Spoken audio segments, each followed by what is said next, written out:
Presence Audio presents the unabridged recording of Forgotten Women by Freda Lightfoot, performed by Flosnik.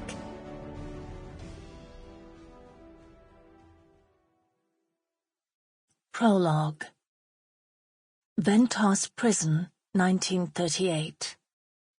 My dearest love, let me assure you that I am well.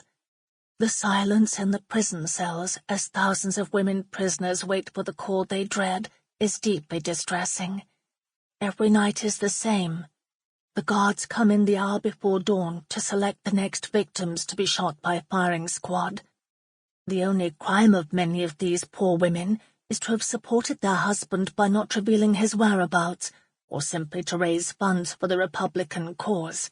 Even failing to follow the teachings of the Catholic Church with sufficient diligence can result in execution, particularly if the family is of the wrong political persuasion. Sometimes I feel that anticipating one's death is almost worse than the actual event itself, rather like waiting to be sacrificed to ancient pagan gods. The agony becomes so intense that desperation grows inside me to get it over with quickly. Each night, when the call finally comes, the eyes of the women being taken go instantly blank, as if they've already departed this world and are looking beyond the grim walls of the prison to a life of peace in the hereafter. They walk to meet their fate with pride and courage, dressed in their best, heads shaved. I confess to breathing a sigh of relief each time I am passed by, even if my heart bleeds for those less fortunate than myself. An emotionally charged silence generally follows, as those of us who have been spared listen for the sound of the shots that mark the end of yet more innocent lives.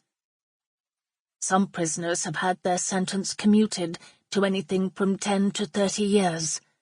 I can't recall how much of my 5-year sentence I have served here in Ventas Prison, or La Pepa, as some call it. I've lost track. But then time no longer seems relevant. I do hope you are still safe, my darling. I live in hope for the day when this dreadful war is over and we'll be together again. Sorry, my love, but I had to stop writing this letter and have returned to it a night or two later. I was interrupted by a heart-rending scream, then forced to watch in agonized silence as a woman frantically fought a guard who was dragging her child from— Sample complete. Ready to continue?